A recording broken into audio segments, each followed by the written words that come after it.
आमे देखिया पाइलु जे राज्यसभा संसद आपण राजधानी राजरास्तार बाबा साहेब ना नहीं दुई गोष्ठी मुहांमुही गोटे जो संगठन अच्छी जी एसटी कहीकि हिंदू समाज ठार दूरे दिया मु जड़े एसटी एक कथा तो आपने जानी जनवरी 30 तारिख में आम देखी कौ भाव में राजधानी राजरास्तार दुई गोष्ठी मुहांमुही होते दुई गोष्ठी नारा था गोटे बाबा साहेब सम्मान किंतु दुई गोष्ठी जो मुहांमुही होते से गोटे गोष्ठी थी भीम आर्मी आउला आमर आंबेडकर सेना दुई गोष्ठी मुहांमुही भितर आंबेडकर सेनार जी अच्छा साधारण संपादक तांकू कौ भाव में राज्यसभा सांसद जड़े ताच्छल्य करी आउ कौ भाव में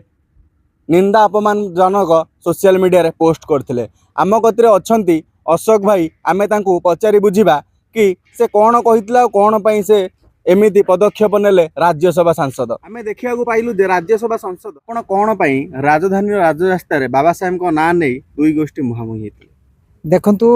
भीम आर्मी बोली गोटे जो संगठन अच्छी जी कि आम मानकू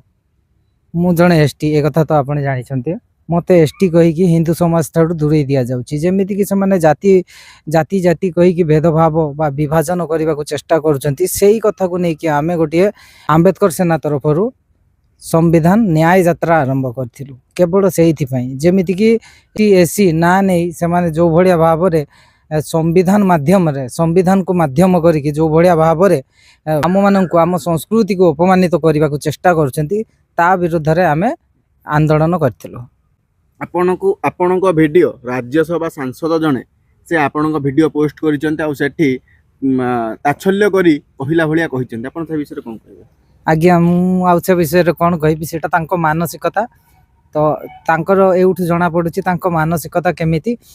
तो मु तो धन्यवाद बहुत भल करछंती किंतु ए कथाटा ओडिशावासी जानिछंती हेतु जड़े दलित समाज रू सीधा सड़क कहवाक गले आदिवासी पिला बोली बधे मते मो प्रति टिके घृणा भाव रखिछंती तांकर टिके अधिक घृणा भाव अछि सेईटा मते सीधा सड़क देखिबाक गले सेईटा ही लागुछि। आपण तांको कोन कहिया पई चाहुचंती आउ कोन कहिबे तांको किंतु मु तांको तो ए विषय रे किछि कहिबाक चाहू नथिली किंतु वर्तमान जेहेतु से मो कथा को लेकिन टिप्पणी कर गोटे कथा पचार चाहूँगी सद सुलता दियो आपण जो भाया भाव में मो कथा को ताच्छल्य करिसेंती जेते बेले आपणकर झील सेमिति निज जंगरे जेते ओंग टाटू आंकी थिले सेही कथा को आपण को पूरा सारा राज्यर लोक मैंने पचारुले किंतु से विषय आज पर्यंत आपण पदे भी किछि कहिले नाही एटा कौ भाया चिंताधारा आपणकर जदि आपण मो कथार टिप्पणी दे पारछंती ताहले से कथार भी टिप्पणी दवा निहाती आवश्यकता।